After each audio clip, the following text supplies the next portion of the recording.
Nagalit na si EJ.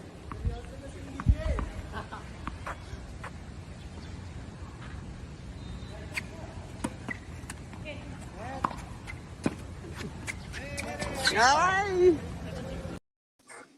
And hi there, sports fans. This is Play It Right TV. We are live. Kinito Henson po. And you already saw some glimpses of our featured guest. He's now on your screen. And Diane, great to have our Filipino sports legend and hero with us tonight. Yep, that's right. Hello, everybody. Good evening. Welcome once again to Play It Right TV. Before we reintroduce our super special guest, we wanted to invite everybody to like, share, and subscribe to our channel, Play It Right TV. Here in our show, we talk to the greatest about the latest in sports. And definitely, Kinito, one of the greatest in the sport of pole vault. We're very proud to say is our very own world number 3 rank right now and budding tennis player joke EJ Obiena. Hi EJ, welcome to the show again. Hi there, EJ. Oops, I think he's lagging on his internet. Are you okay, EJ? Some technical difficulties, perhaps, but we're excited to talk to EJ and Diane. You had a tennis session with him, and we saw a glimpse of that already in our earlier videos. He was playing doubles. And how did he fare on the court, Diane? Actually, his intensity, his enthusiasm is incredible. I'm really actually surprised that he has such a love for the sport of tennis. He's always texting like about Alex Ayala when she's playing, how is she? And then he makes cuento also na in Italy in his Olympic training center. There are actually a group of professional women tennis players, and I think he got interested there. So they were like pushing him to play, and I think that's why he sort of liked the sport. Well, definitely, as you can see, he has the height, right? So he should be sensational at the net and serving, and he runs for every ball, very competitive. So it was a lot of fun. And I think EJ is ready to check back in.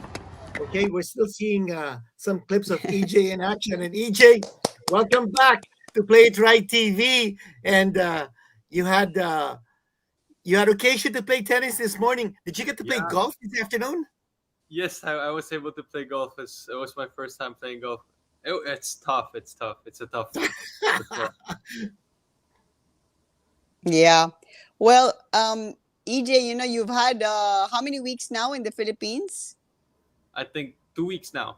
2 weeks. Mhm. Oh, has it only been 2 weeks? It seems like it's been longer because you've been doing so Yeah, many things, right? Well, true. first of all, it was so nice to see you in UST where you haven't been in so many years, and it was great to see you walk, the familiar places where you used to go to have all your teachers there and your co-students. And how was that feeling for you walking through your old school where you were taking engineering? It it's it brings back a lot of memories. But you remember those days that I'm so tired. Like the things that I did here and there, both naughty and nice, and it's it's very reminiscent of all the past things that have happened, and it's really good to see how much the school as well, the way they welcome me, and seeing my old friends and chatting about how are their lives now. Like, hey, I think most of them are already graduates. Inggit nga po eh. So it's one of those really genuinely feel good moments, I would say. Well, EJ, you're wearing that Faculty of Engineering Yeah. UST shirt right now. And I understand when you went to visit your old campus, you spent, was it 5 hours at UST? And tell us about that experience. Um, it was longer than expected. I didn't expect to be staying there for 5 hours. I wanted to meet my professors both. So, like in the Faculty of Engineering, Sir Angel and Mom Joy, like my old professors that I gave a lot of pain back in the day, and make them work a little bit harder. Yeah, I wanted to say hi, hello, and really catch up on how things are. Yeah, but I didn't expect that there's this whole really Program. program, and I was like, most of the time I was deafening those drums that they were beating. Yeah, meeting all these priests and the Dominican people are such a wonderful time. But then Yeah. you can hear, go, go, go, uste, go, Yeah, go, go, uste. go, go. Yeah. Follow-up It question lang, EJ. They gave you an award. What kind of an award was that? Because we understand it was a very, very special and priceless award. Ano nga yun? It's John Paul II. I believe it's for the Outstanding Thomasians Award, and I'm very flattered that they did award me this such prestigious award, and especially the Secretary General actually said, this is not the time that we award these. We awarded this especially at this time just for you, and I'm very truly am flattered and thankful for UST for giving me such an honor. It's very heartwarming. It was such a well organized lunch ceremony, as as you saw, EJ, and it was nice to have other athletes of UST there present.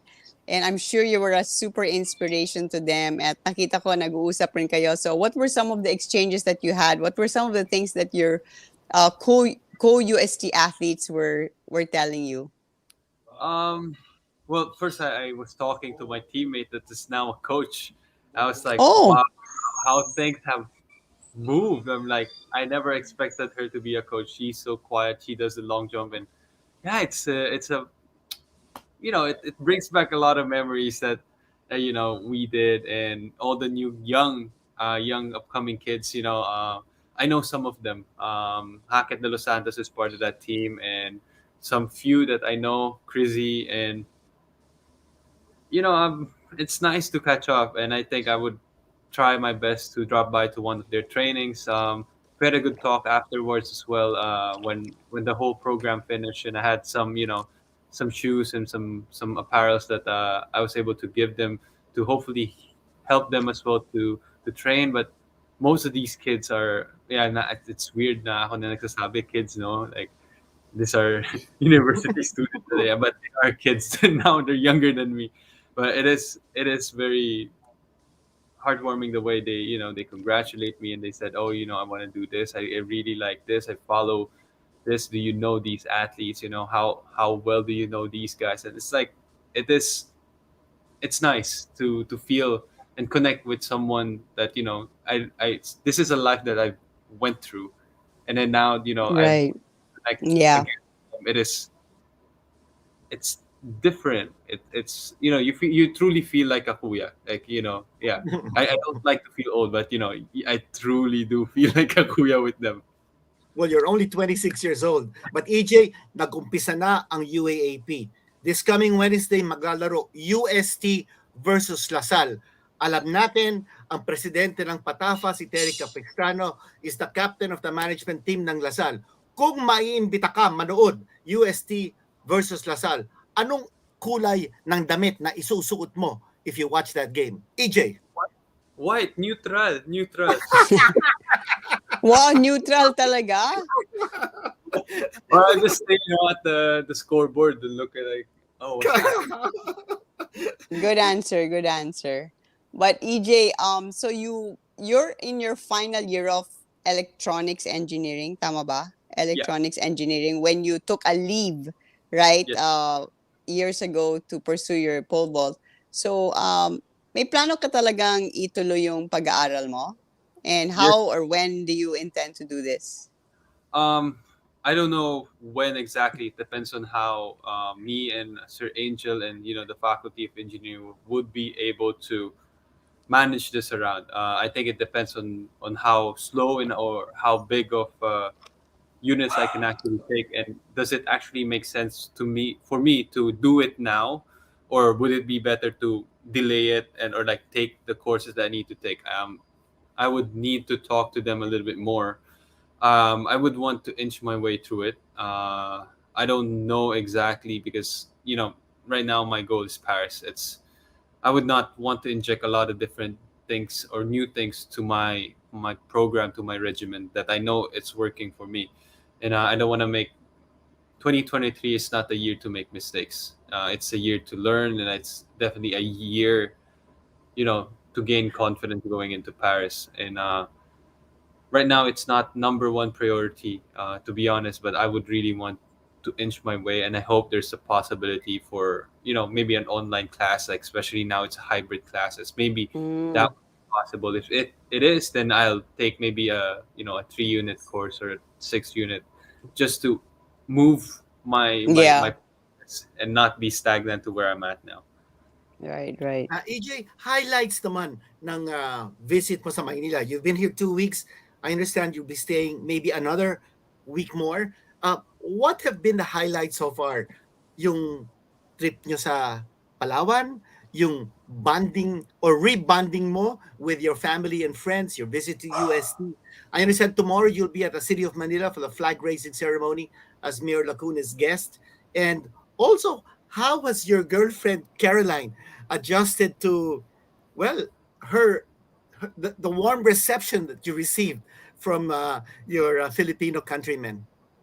Oh, I think she was overwhelmed. I think she didn't expect it, but I think she loved it. She loved the Philippines. She loved the Palawan. She did enjoy, and I think she was just saying to me, "Oh, I already miss the weather because she has 11 degrees and rainy in Berlin right now." And yeah, I mean, I do hope that she did like it genuinely. I mean, she keeps saying that she never seen such a beautiful place, and especially the islands and everything.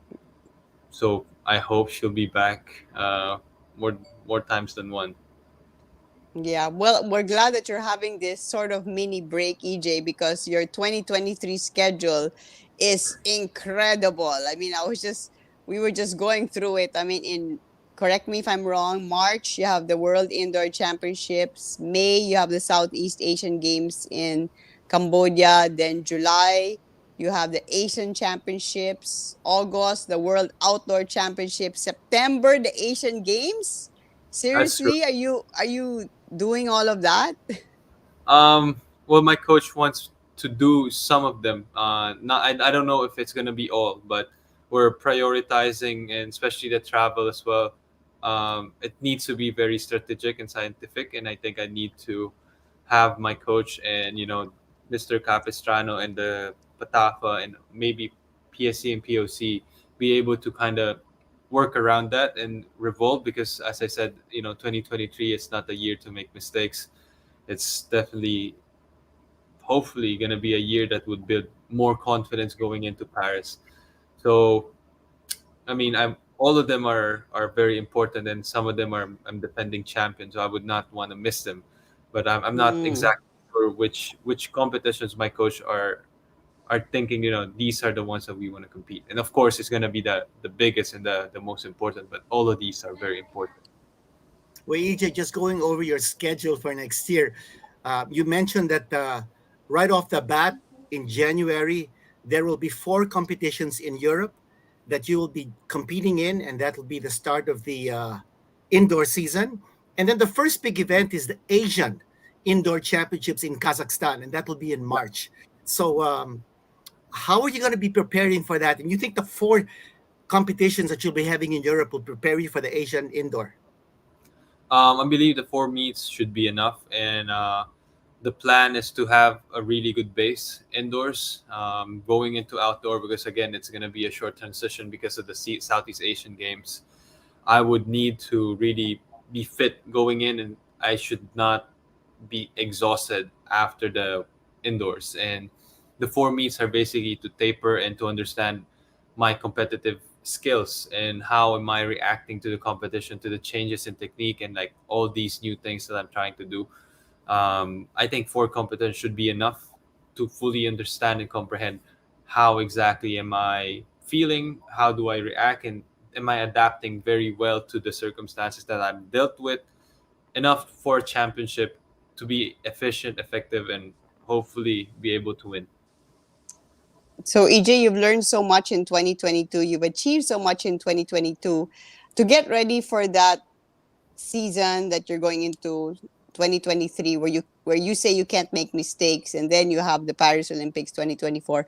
What are some of the things that you are going to add maybe to your routine, or delete, or continue, that you think is really working for you?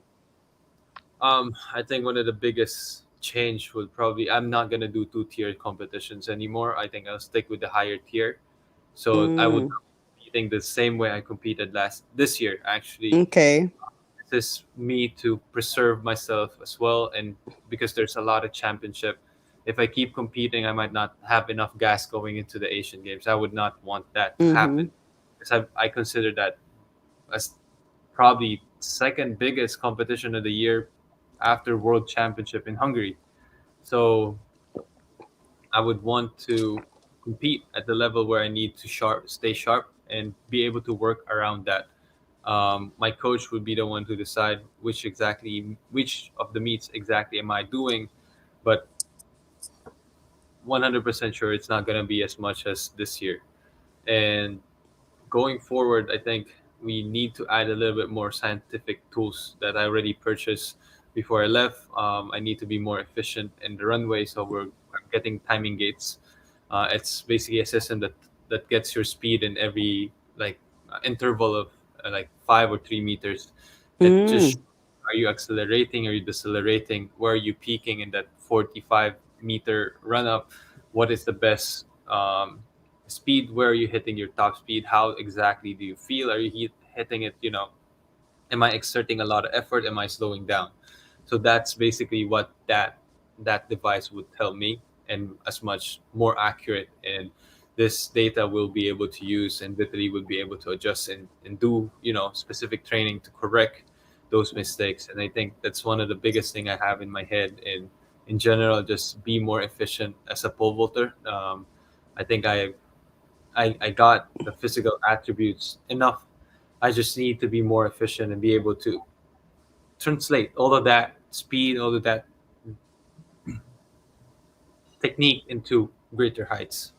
A lot interesting. of science, yeah, a lot of science and technology Yeah. behind pole vaulting. It's not just a matter of getting that pole and running up and sticking it to the ground and then leaping. But EJ, just to follow up what Diane was talking about in 2022, the year's not over, of course, but the outdoor season is ended, and what a way to end it! Your last 8 competitions, you had all podium finishes, and 6 out of the 8 competitions you took the gold. Did you expect that kind of performance, especially since you were doing a lot of back-to-back competitions, almost with very little interval between these competitions?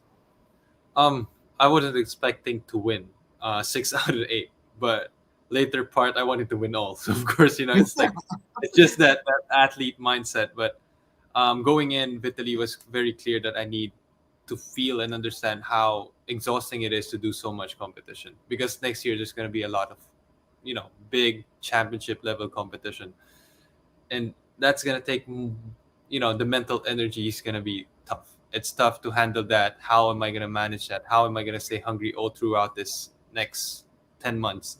And how am I gonna be able to keep up? And my body as well. Like how am I gonna adapt when I'm tired? How am I gonna compete when I'm not in my prime condition, well rested or not? And yeah, that's our goal was to keep jumping 580 at least in all meets, and be smart about it. Take 6 jumps in every competition, and by that 6th jump, you should have already won. And so far, I was able to pull that off 7 out of the 8. Unfortunately, I missed Berlin, which ended my win streak, unfortunately. Um, yeah, but I learned a lot. I mean, I learned how much I can push myself to a certain point that I thought before was not possible, and I thought, okay, back to back is the maximum thing that I can do, and not like back to back to back competitions. And learned a lot of way to adjust, when you're physically exhausted, and how to manage it. And that I think is the biggest thing that Vitaly wants me to learn during that time. And yeah, we took a lot of good things, and at the same time we learned some of my bad habits. So, EJ, talking about your mental outlook or your mental energy, do you think this trip to the Philippines has given you like a surge of rejuvenation, a surge of inspiration, motivation? Because I don't I think mean, you're going to be back for Christmas, right? no, I'm quite sure I'm not gonna be back for Christmas, but it's definitely been a lot of positive energy, and I'm just taking all it in. And to be Mm-hmm. honest, I'm a bit overwhelmed. Physically, I'm tired. I've been running way too many different places, but it's it's very nice to feel appreciated, and I think that's truly is how I feel. I feel loved here in Philippines, my home, and it's rejuvenating. I would say Yeah. that Well, and just being at home feels different. Just the vibe of Philippines, the vibe of Manila, it's different. The way Filipino treats other Filipinos different, and the culture, and for not for once, but after 10 years, finally I'm back home. well, you truly are loved by the Filipinos, and it's like giving back because of the honor that you've given to our country. But EJ, let's talk about your arrival in Manila. You went straight from the airport, if I'm not mistaken, to the PSC, and you paid a courtesy call on the new chairman, Noli Ayala. Can you tell us about the budding relationship, the new relationship now with the PSC, with the new chairman, and also the relationship that you are enjoying with the Patafa leadership led by Mr. Terry Capistrano? Well, with Chairman Noli, we go way back 2019. I've known him. I believe that was May May of 2019 that we met and talked, and since then I've talked to him. He has a show as well, so I do visit his show from time to time, and we chat. We talk, and he's been always been positive, and I think it's very good. And I'm hoping that his stint as a PSC chairman would be very fruitful.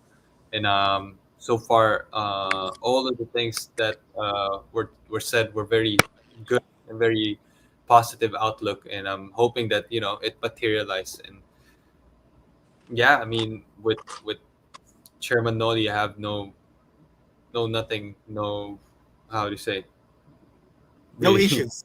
Yeah, and with Mr. Capistrano, we played golf today. You know how he is. He's very funny. He's very outgoing. I met his son today, Anton. So Anton. I met Anton today, and yeah, I mean, me and Terry are we're I want his stint as well as a Patafa president be very successful, and I do hope I can help him in some ways that that I can, but at the same time he's definitely has helped me a lot, and I think the main thing is really just the peace of mind, knowing that he's there, he runs the place, and he makes sure that things do get done and get done well and properly and fairly. I would say is all the things that I can ask for a TAFA president.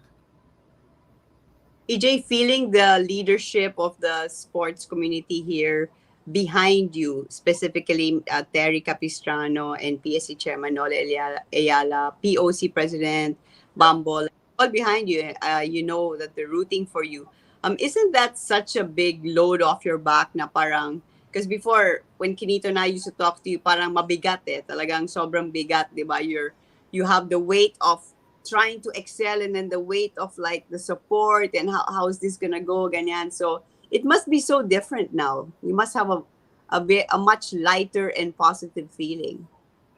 Well, I keep saying, these three sports governing bodies are finally aligned, and I think that's something that will be very good for the sport, especially track and field. And I can't wait to see what exactly would this entail. What is the result of this three group of people and like such governing bodies of the Philippines will be able to achieve. And I'm hoping that I can do my best. And as you said, it's really is a big weight off, and just a peace of mind, and having all of that and just focus on my training. That's gonna be something very very good for me. Yeah. EJ, career best 5.94 clearance. Looks like you're on your way to clearing six. You will be the world's number 26th pole vaulter to clear 6 meters when that happens. Right now, only 25 have done it in history. So we're looking forward to that. You're coming close, coming really close. And you did say at one time when you cleared, I think it was when you cleared 5.94, that statistically you actually could have cleared six at that in that situation. And tell us about that pursuit of that goal, and also the pursuit of getting qualifying points so that you will lock up that ticket to the Paris Olympics.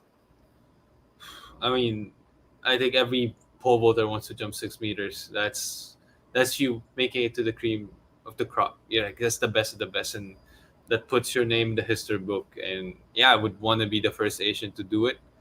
So to be honest, my thing is it's the same. Like I just need to do the same thing that I've been doing. It's not a lot of things I need to do differently to jump 6 meters, and I believe it's coming. I believe it's right around the corner, and I'm just gonna keep doing my best and keep, working with Vitaly. And I think I'm on the right hand and just follow what he says, and time will come, and hopefully that time is not that far away from now. Um, yeah, that's it. And the qualifying points for the Oh yeah, the Olympics? qualifying points. Well, I would hope to hit the standard directly. So I would not wait until the deadline of the Olympics and hope for the best. I would want to hit the automatic qualifying standard as soon as it comes out. If I'm not mistaken, it should come out early. I think first quarter of 2023, and then Mm. qualification period would start. And once that flag is waved, I'm gonna go for it and hopefully get it on the first competition and be able to have that peace of mind yet again to be able to qualify for my second Olympics in Paris. So the way it goes is that the World Athletics body will set a height. Am I correct? Like they Yes, set, like let's say it's 5.85, and whoever jumps 5.85 here on qualifies for the Paris Olympics. yeah, It's that way. automatically, yes. Oh, okay, okay. Now, can you tell us about this competition that I've heard that you're planning to have here in the Philippines with Armand Duplantis here? I mean, and top pole vaulters, is that really happening? And when is this happening and where? Because if that's really so, that's something that, wow, I think Filipinos would love to see. Well, Mayor Bambol has already. I think he did a release, and I truly believe that he would make it happen. He said he wants it in Tagaytay in the park, and it definitely has a good view. I believe it's on the right side of the pit. It's the Mm. Taal, and it will be so beautiful. I was there looking and checking if it's actually doable to do it there. If do we have enough space for the runway in the pit? Where are going to be the people? It is doable. We're still working on a lot of different things, and especially organizing it. Organizing a world class competition is not an easy task to do, and I'm lucky enough I have a group of people that are helping me out, and I have my connections in Europe, and Mr. Terry is very positive about it. Chairman Nolly is very positive about it, and as I said, when these three sports governing body align, I hope that it would materialize, and it would be very.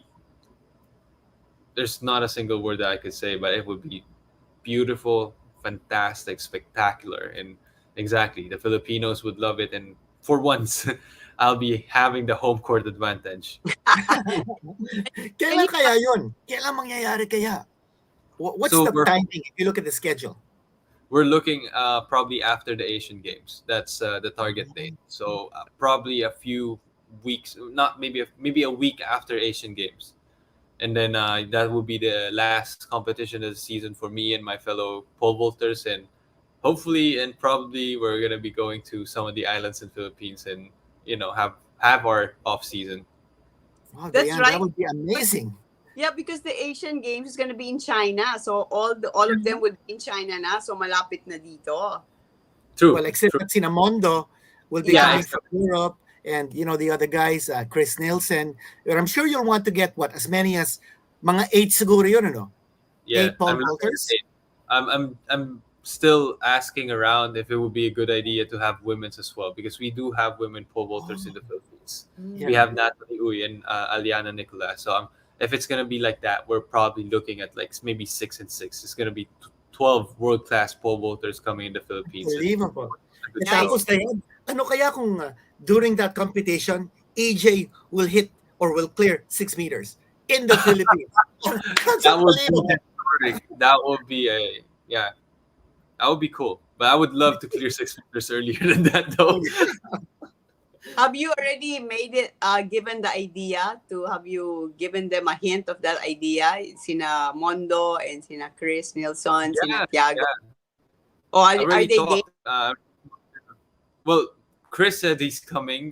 Curtis Marshall from Australia said he's coming. Tiago owes me one trip in Philippines, so I'm gonna use that. So yeah, and Oleg, my good friend, and Emmanuel Corrales from Greece, they all said yes, we would love to. And yeah, the one of the biggest thing that they said yes is because vacation time right after that is beautiful. Yeah.